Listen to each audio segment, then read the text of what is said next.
मंत्री प्रभाग क्रमांक 12 व 13 चे निवडणूक प्रमुख प्रभारी माननीय श्री संभाजी भैया पाटील निलंगेकर साहेब यांना विनंती करतो, यांनी आपले सखोल असे विचार आमच्या समोर व्यक्त करायचे। भारत माता की जय। मजबूतीने भारत माता की जय। आज लातूर महानगरपालिकेच्या प्रभाग निवडणुकीच्या निमित्ताने प्रभाग क्रमांक 12 व 13 याच्या मध्यभागी आजची प्रचार सभा होत आहे आणि त्यासाठी आवर्जून उपस्थित असलेले आपल्या जिल्ह्याचे लाडके पालकमंत्री सन्माननीय शिवेंद्रजी राजे भोसले साहेब, व्यासपीठावर उपस्थित माजी खासदार सन्माननीय डॉक्टर सुनीलजी गायकवाड साहेब, आपले उमेदवार दीपाताई गित्ते, प्रियंकाताई गायकवाड, मीनाताई सळुंके आणि गणेश गोमसाळे, त्याचसोबत आपल्या प्रभाग क्रमांक 13 चे उमेदवार आलटे पवन कुमार, तुलसीताई पांचाळ, केंद्रे छायाताई शिवाजी आणि हिप्परकर अण्णासाहेब बाळासाहेब, व्यासपीठावर उपस्थित आमचे तानाजीराव, समोर उपस्थित आमचे माता भगिनी, वडीलधारी मंडळी व तरुण मित्रांनो, महानगरपालिकेची निवडणूक आहे। आमदारकीच्या निवडणुकीचे प्रश्न वेगळे असतात, खासदारकीच्या निवडणुकीचे प्रश्न वेगळे असतात। महानगरपालिका म्हणजे सकाळी उठल्यापासून झोपेपर्यंत जे प्रश्न आपल्याला असतात ते प्रश्न जर सोडवायचे असतील तर त्याच्यासाठी ही निवडणूक उपयोगाची आहे। आज आपण पाहतोय, आज देखील राजे या भागाला, आपल्या भागामध्ये 40 वर्ष झालं आपल्याला वाटतंय की या लातूरमध्ये किती आपल्याला पाणी येत असेल, घरापर्यंत नळाला पाणी मिळत असेल असं बाहेर चर्चा आहे। पण मागचे 20 वर्ष झाले, 4 टर्म झाले, आमदार इथं एकच आहेत, त्यांचं नाव आहे अमित देशमुख। आणि हे आमदार 20 वर्ष झाले इथं आहेत। आज देखील नळाला जर आपण विचारलं पाणी कसं येतंय तर नळाला देखील अस्वच्छ पाणी येतंय, गढूळ पाणी येतंय। आपल्या घराच्या नळाला येणारं पाणी आपण पिऊ शकतो का? आज देखील पाणी जे येतंय 10 दिवसाला येतंय, 15 दिवसाला येतंय।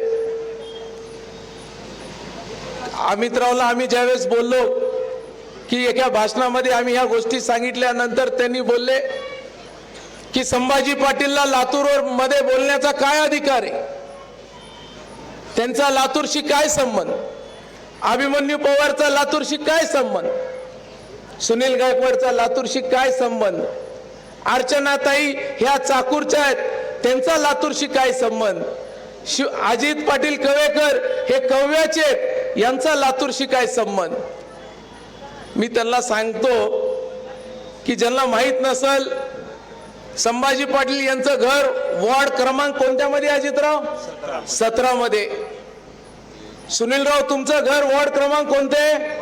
12। आमचे अभिमन्यू पवार यांचं घर कोणत्या वॉर्डामध्ये? 13। अर्चनाताई यांचं घर कोणत्या वॉर्डामध्ये? 15। आमचे रमेश अप्पाचं घर 11 वॉर्ड क्रमांक 11 मध्ये। राजे, माझं शिक्षण झालंय शाहू कॉलेज मध्ये, सुनीलराव तुमचं शिक्षण झालंय लातूर मध्ये, अजितरावचं झालंय लातूरला, अर्चनाताईचं झालंय उदगीरला, रमेश अप्पाचं झालंय रामेश्वरला। आता या सर्वांचं शिक्षण इथंच झालंय, या सर्वांचे घर आहेत लातूरमध्ये, प्रत्येक वार्डामध्ये यांचे घर आहेत। मला प्रश्न इथल्या आमदाराला विचारायचा आहे, तुमचं घर कोणत्या वार्डात आहे जरा त्याचा नंबर सांगा। कोणतं वार्ड आहे आमदाराचं? गाव कोणते? बाबळगाव। हे लातूरच्या वार्डामध्ये येत नाही आणि त्यांना बोलायचा कोणताच अधिकार त्या ठिकाणी नाहीये। त्यांनी बोलत असताना लातूरच्या विकासामध्ये मागच्या 20 वर्षामध्ये काय भर टाकली आहे हे त्यांनी सांगायला पाहिजे। त्यांनी निवडणुकीच्या काळामध्ये दिशाभूल करणं, विषाचं विषांतर करणं, हा प्रयत्न त्यांच्या माध्यमातून या ठिकाणी चालू आहे. आमच्या इथं देवणीचा बाजार असतो, काही बरोबर आहे? देवणीचा बाजार असतो. देवणीच्या बाजारामध्ये साहेब फार प्रसिद्ध आहे देवणी गाव. देवणीच्या बाजारामध्ये पूर्ण भागातले जे काही पशुधन असतात, चांगल्या गायी असतात. देवणीची गाय म्हणजे फार प्रसिद्ध गाय आहे. देवणीचं वळू फार प्रसिद्ध आहे. कुणाला गायी, चांगल्या गायी खरेदी करायच्या असतील तर ते देवणीला येतात. असंच देवणीच्या बाजारामध्ये एक शेतकरी येतो. त्या शेतकऱ्याला गाय खरेदी करायची असते आणि त्या बाजारात फिरत असताना एका गायीच्या जवळ त्यावेळेस शेतकरी जातो आणि विचारतो, या गायीच्या कितीला गाय दिली म्हणून विचारतो. तो शेतकरी म्हणतो की गाय ही 35,000 रुपयाला आहे. ते म्हणतो 35,000 रुपये, किती लिटर दूध देती? ही जवळपास 3 ते 3.5 लिटर दूध देती. मग तो पुढच्या स्टॉलला जातो, पुढच्या ठिकाणी जातो, तिथं बघतो एक गाय. गाय जरा बरी वाटत असती. तो विचारतो कितीला गाय दिली? मग तो शेतकरी सांगतो ही गाय जवळपास 50,000 रुपयाला आहे. तो म्हणतो दूध किती देते? मग ते सांगतं की ही गाय जवळपास 5 लिटर दूध देते. तो शेतकरी पुढे सरकतो. सरकल्यानंतर त्याला अजून एक चांगली गाय दिसते. तिथल्या माणसाला, शेतकऱ्याला विचारतो कितीला गाय दिले? म्हणतो 75,000 रुपयाला ही गाय. तो म्हणतो किती लिटर दूध देते? म्हणजे 7.5 लिटर ही गाय दूध देते. मग तो अजून जरा पुढे सरकतो. पुढे सरकल्यानंतर एक अत्यंत देखणी गाय असते, दिसायला एकदम चांगली, पाहिल्यानंतर चांगली वजनदार, रुबाबदार चांगली गाय असते. पांढरी गाय, एकदम चांगली रुबाबदार गाय, एकदम देखणी गाय. शेतकरी त्या दुसऱ्या शेतकऱ्याला विचारतो की हे गाय कितीला दिलं? तो म्हणतो 1,00,000 रुपयाला ही गाय. मग त्याला वाटतं की आता 75,000 रुपयाची गाय ही जवळपास 7 लिटर दूध देते, 7.5 लिटर दूध देते. तर आता 1,00,000 रुपयाची गाय जर घेतली तर किमान 10 लिटर दूध देईल. तो दुसरा प्रश्न विचारतो की किती लिटर दूध गाय देते? तर तो शेतकरी म्हणतो की ही गाय दूध देत नाही. तो म्हणतो तरी मग एवढी किंमत कस काय? तो म्हणतो बघा ना गायला, दिसायला किती देखणी आहे, एवढी छान दिसतीये, बघायला रुबाबदार आहे, चांगली आहे, देखणी आहे. म्हणतो अरे पण ती दूध देत नाही ना. तो म्हणतो अरे दुधाचं काय पडलंय, दिसायला चांगली आहे ना, दुधाची काय घेऊन बसलात? तसं लातूरचे आमदार आहेत, दिसायला चांगले, दूध देत नाही. 20 वर्षामध्ये काय दिलंय? 20 वर्षामध्ये गावाला काय दिलंय? बरोबर आहे का नाही मावशी? हसले सर्वजण मनातून. काय दिलंय तुम्हाला? नुसतं रुबाबदार, दिसायला एक नंबर, टॉप. साहेब तुम्ही बघितलात का कधी? कधी मुंबईमध्ये एखाद्या मॉडेलची कमतरता जर भासली तर लातूरून आम्ही त्यांना पाठवू शकतो. ऍक्टिंग जर तुम्ही बघितलं तर कधी हात इकडं, कधी इकडं, कधी इकडं, कधी इकडं, इकडं असं हात चालू असतात त्यांचे. आम्हालाही कळत नाहीत हात कधी बाहेर पडतील. अहो तुम्ही गावाला काय दिलात हे सांगा ना. 20 वर्षात गावासाठी काय केलं हे देखील सांगणं गरजेचं आहे. आणि जो विकासाचा वारसा, मी निश्चितपणे सांगतो साहेब, त्यांनी आमदार होऊपर्यंत स्वर्गीय विलासराव देशमुख साहेब असताना या गावाला भरभरून दिले. पण किमान त्यांच्या नंतर जो विकासाचा वारसा त्यांचा होता हा त्यांनी कधी पुढे चालू शकले नाहीत. 1 रुपये साधं खडं, काही टोपलंभर खडक जरी टाकायचं म्हटलं तर त्यांच्याकडे जायला कुणा सर्वसामान्य माणसाची गत नाहीये. त्यांच्या जवळचे माणसं त्यांच्या जवळ जाऊ शकत नाहीत. कधी सामान्य माणूस त्यांच्या जवळ जाणार आहे? त्यांचा रुबाब आजूबाजूला चार. आता इथं बसलेत कोण आहेत? छत्रपती शिवाजी महाराजांचे वंशज आहेत, जिल्ह्याचे पालकमंत्री आहेत, राजे आहेत, राजघराण्यातले आहेत. पण सर्वसामान्य माणसांसारखं आले, आपल्यामध्ये बसले, आपल्यामध्ये चर्चा करतात, आपल्या सर्वांसोबत वागतात, राहतात.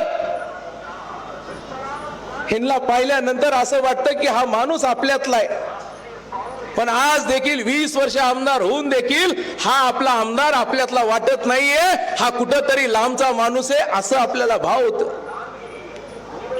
आणि माझी आपल्याला विनंती आहे, आपण विकासाचा वारसा घेऊन निवडणुकीला समोर चाललोय.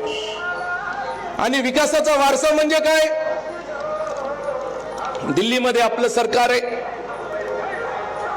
दिल्लीच्या सरकारच्या माध्यमातून आपल्याला लागणाऱ्या ज्या ज्या गोष्टी असतील, जसं विमानतळाचा प्रश्न होता, विमानतळाचा प्रश्न आता माननीय देवेंद्र फडणवीस साहेबांनी, माननीय शिवेंद्रराजे साहेबांनी आणि कॅबिनेटनी त्याच्यातला अंतिम निर्णय केला आणि रिलायन्स कंपनीकडचं जे आपलं विमानतळ होतं आता महाराष्ट्र शासनाकडे आले आणि दिल्लीकडे प्रस्ताव त्या ठिकाणी पाठवलाय आणि ते देखील चालू होण्याचं काम गती चालू झाली. साहेब, केंद्र सरकारने सर्वात महत्वाचा प्रकल्प जो आहे रेल्वे कोच कारखाना हा लातूरला दिला. यांनी लातूरला दिलं काय? आजूबाजूला जे साखर कारखाने उभा टाकलेत त्या कारखान्याचं जे घाण पाणी आहे, तुम्हाला माहित नसेल, मी आपल्याला आवर्जून सांगतो, आपल्या घरामध्ये जे प्रदूषित झालेलं पाणी येतंय, जे घाण पाणी येतंय, त्या पाण्यामध्ये यांच्या कारखान्याची घाण टाकली आणि ते घाण सांडपाणी त्यांच्या कारखान्याचं आपल्या नळ्याच्या माध्यमातून आपल्या घरापर्यंत येतंय. हे कधी आपण विचारणार आहे का? आजपर्यंत त्यांनी हेच चालू दिलं. पिण्याचं पाणी स्वच्छ दिलं नाही, त्याच्यावर कधी बोलले नाहीत. आज आपल्याला स्वच्छ पिण्याचं पाणी जर पाहिजे असेल तर आज भारतीय जनता पार्टी शिवाय पर्याय नाही. देवेंद्र फडणवीस साहेब राज्याचे मुख्यमंत्री असताना वॉटर ग्रीड प्रकल्प मंजूर केला आणि वॉटर ग्रीड प्रकल्पामधून पहिल्यांदा जर मंजुरी दिली असेल तर लातूरच्या पिण्याच्या पाण्यासाठी त्यांनी मंजुरी दिली. परत उद्धव ठाकरे साहेबांचं सरकार आलं, जशाला तसा फाईल उचलली, बाजूला टाकली. परत आपलं सरकार आल्यानंतर पुन्हा वॉटर ग्रीड या प्रकल्पाला आपण मंजुरी दिली आणि त्या ठिकाणी आपण पुढे चाललोय. त्यामुळे येणाऱ्या काळामध्ये मी आपल्या सर्व माता भगिनींना विनंती करतो, मतदान आपण कशासाठी करायचं आपण लक्षात घ्या. आपण स्वच्छ हक्काचं आज देखील एवढ्या वर्षानंतर आपल्याला स्वतःला स्वच्छ पाणी भेटू शकत नाही. हे स्वच्छ पाणी देण्याचं काम जर कोण करणार असेल, हे भारतीय जनता पार्टीचं सरकार करणार आहे. आणि त्याच्यासाठी राज्य सरकार सोबत लागतं, केंद्र सरकार सोबत लागतंय. आणि हे दोन्ही सरकार जर सोबत घेऊन जायचे असतील, इकडनं तर शिवेंद्रराजे आपले मंत्री आहेत, त्यांनी आपल्या भागामध्ये कोणत्याही गोष्टीची कमतरता भासू देणार नाही. हे बघा, माणूस आपला कधी ओळखायचा? जो संकटाच्या काळामध्ये उभा टाकतो ना, तो आपला हक्काचा माणूस असतो. कोविड सारखं संकट आलं, कोविड सारखं संकट आलं, त्या काळामध्ये जिल्ह्याचे पालकमंत्री अमित देशमुख होते. साहेब, त्यांच्याकडे एवढं मोठं खातं होतं, आरोग्याचं खातं होतं. कोविड सारख्या संकटाच्या काळामध्ये ज्या जिल्ह्याचे पालकमंत्र्यांनी जिल्ह्यामध्ये राहायला पाहिजे होतं, तो पालकमंत्री जिल्ह्यामध्ये न राहता जिल्ह्यातल्या जनतेला वाऱ्यावर सोडून गेला आणि कुठेतरी मुंबई आणि विदेशामध्ये जाऊन राहिला. हे देखील आपण दखल घ्यायला पाहिजे. आज ज्यावेळेस ऑक्सिजन आपल्याला कमतरता होती, आज हा माणूस इथं नव्हता. रेमडेसिवीरचं इंजेक्शन लागत होतं, हा माणूस इथं नव्हता. खातं त्यांच्याकडे मेडिकल कॉलेजचं खातं होतं, त्याचं देखील जे ICU आहे त्याच्यामध्ये अतिदक्षता गृह, हे आपल्या सरकारने आपण त्यावेळेस आपल्या कालावधीमध्ये बनवलंय. पण संकटाच्या काळामध्ये जनतेला सोडून निघून गेले. पाणी आपल्याला नव्हतं, टंचाई होती, दुष्काळ होता, त्या काळामध्ये आपल्या सोबत नव्हते. रेल्वेने पाणी आणायचं काम देखील भारतीय जनता पार्टीच्या सरकारनेच केलेलं आहे. पण अडचणीच्या काळात हे लोक निघून गेले. ज्या सरकारने रेल्वेने पाणी आणले त्याचा कारखाना देखील आपल्या भागामध्ये भारतीय जनता पार्टीने चालू केलेला आहे. माझी आपल्या सर्वांना विनंती, ही निवडणूक फार महत्वाची आहे. ही निवडणूक आपल्याला पुढच्या 5 वर्ष आपलं काय करायचंय, आपल्या भागाचा विकास कसा करायचाय, ह्याच्यासाठी ही निवडणूक आहे. आपल्या गावामध्ये जर पाहिलं राजे, सर्वात महत्वाचा आता एक जो प्रश्न निर्माण झालाय तो ट्रॅफिकचा प्रश्न आहे. ट्रॅफिक जर आपल्याला मोकळी करायची असेल तर तुम्हाला खुले रस्ते द्यावे लागतील. अनेक रस्ते तुम्हाला आउटर रिंग रोड बनवावे लागतील, अनेक फ्लायओव्हर बनवावे लागतील. आणि मला आपल्याला आवर्जून सांगायचंय, हे जे रस्ते बनवण्याचे जे खाते आहे ना, त्या खात्याचे मंत्री स्वतः शिवेंद्रराजे भोसले साहेब आहेत. त्याच्यामुळे आपल्याला देखील त्याच्यामध्ये कुठं अडचण येणार. या जिल्ह्याचे पालकमंत्री म्हणून राजे, आपण या भागामध्ये आउटर रिंग रोड असतील, स्थानिक ठिकाणी भुयारी रस्ते असतील, जे जे लागेल ते आपण लातूरला द्यायला पाहिजे, ही मागणी इथल्या जनतेची आहे. या भावनेतून आम्ही आपल्याकडे व्यक्त करतोय. निश्चित येणाऱ्या काळामध्ये अनेक विविध प्रश्न आहेत, त्यांनी देखील बोलतील. उद्या राज्याचे मुख्यमंत्री माननीय देवेंद्र फडणवीस साहेबांची सभा आहे. देवेंद्र फडणवीस साहेब कोण आहेत? ज्यांनी संकटाच्या काळामध्ये लातूरला पाणी दिलं, रेल्वेने पाणी दिलं, त्या व्यक्तीचं नाव आहे देवेंद्र फडणवीस. इथं लाडक्या बहिणी बसलेल्या आहेत. या सर्व लाडक्या बहिणीच्या खात्यावर ज्या माणसांनी सतत प्रत्येक महिन्यामध्ये निधी जमा करतो, त्या माणसाचं नाव आहे देवेंद्र फडणवीस. आता आपल्या भावाची उद्या सभा आहे, येणार आहेत का नाही? हो का नाही? बघा, सर्वजण येणार आहेत, ताकदीने येऊ. पण आणि मी आपल्याला आवर्जून सांगतो, आता देवेंद्र फडणवीस साहेब एवढ्यावर थांबले नाहीयेत. माझ्या बहिणीला आता 1500-2100 रुपयावर आम्हाला थांबायचं नाहीये. आता माझ्या बहिणीला लखपती दिदी करायचंय. आता माझ्या बहिणीसाठी 1-1 लाख रुपये आता त्यांना त्यांच्या व्यवसायासाठी द्यायचे. हा निर्णय देवेंद्र फडणवीस साहेबांनी घेतलेला आहे. 50 लाखापेक्षा अधिक जास्त बहिणींच्या खात्यावर 1-1 लाख रुपये जमा केलेत आणि अजून नवीन 50 लाख बहिणींना लखपती करायचंय. हा निर्णय देवेंद्र फडणवीस साहेबांनी घेतलेला आहे. लखपती दिदी योजना आपल्या सर्व साहेब आणि त्याचं बॉस जिल्ह्याचे इथं बसलेत आपल्या समोर. काळजी आहे का मग आपल्याला? लाडकी बहीण, लखपती दिदी हे कोणतं सरकार देणार आहे? भाजप, कमळ. त्यामुळे आपलं मतदान कुणाला राहायला पाहिजे? भाजप, कमळ. ज्यांना 20 वर्ष आपण आमदारकी दिली त्या माणसांनी कधीच आपल्याला काही दिलं नाही. माझं त्यांना आव्हान आहे की आपण या चर्चा करू. एका व्यासपीठावर दोघं पण एकत्रित मिळून बोलू. तुमचे 2.5 वर्ष राजे आपल्याकडे गेल्या वेळेस 5 वर्षाची सत्ता भाजपला दिली. 2.5 वर्ष भाजपचे होते, 2.5 वर्ष काँग्रेसचे होते. त्यांनी त्यांच्या 2.5 वर्षात काय केलंय आणि आम्ही आमच्या 2.5 वर्षात काय केलंय हे देखील आपण चर्चा करू. यांच्या सत्तेच्या काळामध्ये यांना साधे मुतारी बांधता आले नाहीत.